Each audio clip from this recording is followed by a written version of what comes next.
বিশ্ববিদ্যালয়ের বেগম খালেদা জিয়া হলে আছেন আমাদের আরেক সহকর্মী রাজিউল ইসলাম পলাশ।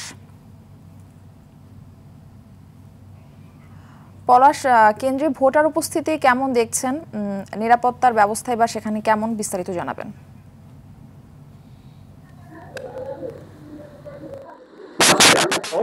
সকালে ভোটার উপস্থিতি একটু কম, বেলা বাড়ার সঙ্গে সঙ্গে ভোটার উপস্থিতি বাড়তে থাকে এবং সবাই উৎসাহ উদ্দীপনা নিয়ে ভোট কেন্দ্রে আসতে থাকে। প্রচন্ড বৃষ্টি উপেক্ষা করেও আমরা দেখেছি যে ভোট কেন্দ্রে ভোটাররা উপস্থিত হয়ে তাদের ভোট দিচ্ছে। আমি এই মুহূর্তে রয়েছি বেগম খালেদা জিয়া হলে। এই হলে ভোটার উপস্থিতি পর্যাপ্ত পরিমাণ রয়েছে এবং আমরা দেখেছি যে এই হলে 409 জন ভোটার রয়েছেন এবং 10টি বুথে ভোট গ্রহণ চলছে। এই পর্যন্ত এখানে প্রায় 50% ভোট কাস্ট হয়ে গেছে। আর সার্বিক নিরাপত্তার ব্যবস্থা, যদি আপনি জানতে চেয়েছেন যে সার্বিক নিরাপত্তার ব্যবস্থা এখানে খুব ভালো রয়েছে, এই হলে কোনো ধরনের কোনো অভিযোগ আসেনি। আমরা ছাত্রীদের শিক্ষার্থীদের সাথে কথা বলেছি, তারা আমাদেরকে জানিয়েছেন যে তারা স্বতঃস্ফূর্ত ভাবেই এখানে ভোট দিতে পারছে। আমরা যদি একজন শিক্ষার্থীর সাথে একটু কথা বলি, আপনারা যে ভোট দিচ্ছেন আপনাদের অনুভূতি কি এবং সার্বিক পরিস্থিতি কি? অনুভূতি আলহামদুলিল্লাহ ভালো, সার্বিক পরিস্থিতি ভালো। এখন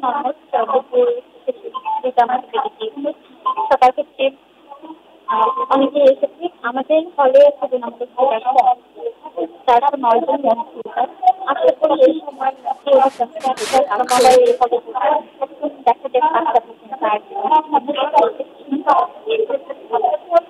এই ভোট কেন্দ্রে কোনো ধরনের কোনো অপ্রীতিকর অবস্থা ঘটেনি এবং ভোটার সংখ্যা পর্যাপ্ত পরিমাণ উপস্থিত হয়েছে এবং সবাই স্বতঃস্ফূর্ত ভাবে ভোট দিচ্ছে।